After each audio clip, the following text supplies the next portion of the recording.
Profeti Muhammed sallallahu alaihi wasallam, nëse e shikojmë pak në këtë aspekt, ai ka punuar me ekip, si me burrat edhe me gratë. Çfarë dua të them me fjalën me ekip është sepse kur shihte dhe aftësitë e njerëzve, i nxiste që të shkonin të mësonin prej dikujt tjetër që ishte, po themi, më i përgatitur në atë fushë, edhe sikur ai tjetri të ishte jo besimtar. Është vërtetuar që disa prej mjekëve, po themi të asaj kohe, me mjekësinë popullore apo nuk ishin besimtarë, vazhduan të mos ishin besimtarë. Prapë se prapë, Profeti alayhis salam kishte marrëdhënie me ata njerëz, dërgonte të smurët e tij tek ata njerëz, por i kërkonte sidomos këtyre të rinjve që kishin prirje dhe aftësi që shkonin të mësonin prej tyre, sepse ai ishte një burr shteti i cili po vendoste infrastrukturën e të gjitha, po themi, instancave që do duheshin nesër. Rufejda është pikërisht, po themi, që quhet kirurgja e parë apo ajo e para që është marrë me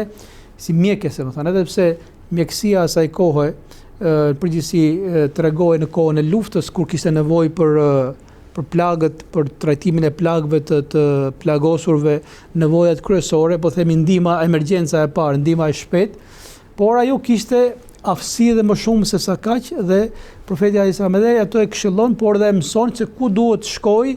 që të përgatitet më shumë, që të mësoj. Ky është elementi i rëndësishëm, pra është që të orientohen aftësitë e njerëzve, që ata të ecin dhe të zhvillohen në ato që kanë mundësi dhe kanë aftësi, edhe kjo është detyra e fesë, detyra e të parit, e liderit, e institucioneve që t'i drejtojnë njerëzit. Pra nëse mund ta shpreh kështu, ai Profeti sallallahu alajhi wasallam është njeriu që i beson zanatit, profesionit dhe, po themi, asaj që njeriu të jetë ekspert i një fushë të caktuar. Prandaj i ka orientuar njerëzit. I ka thënë Halidit, ti je shpata e Zotit në tokë, dje luftove kundra Islamit, sot nuk është koha që ta dorëzosh shpatën si i nështruar përpara meje, por që këtë shpatë ta përdorësh në rrugën e drejtë dhe në mbështetjet e Islamit. Apo dikujt tjetër i ka thënë ti je gjykatës, dikujt i ka thënë ti je hoxha apo dietari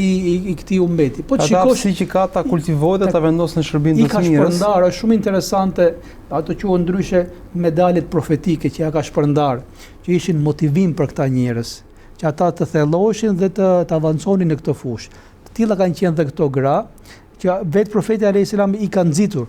dhe i ka mbështetur që të mësonin më shumë dhe të zhvilloheshin në këtë fushë. Prandaj quajta këtë që në qeliz shteti apo institucionet e shtetit islam janë themelet e këtyre janë vendosur nga vetë Profeti Muhammed sallallahu alaihi wasallam. Pastaj dal nga dal ky shtet, më thënë, merr formën që dihet që ai arrin të qeverisë jo thjesht botën e muslimanëve, por të qeverisë shumicën e botës së njerëzve.